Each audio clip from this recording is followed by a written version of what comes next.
நண்பர்கள் அனைவருக்கும் சிவனடியார் திருமணி.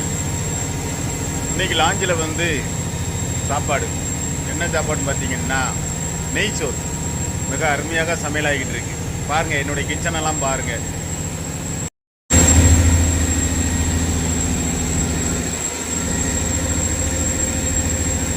நண்பர்களே, இதுதான் என்னுடைய கிச்சன். இவ்வளவுதான்.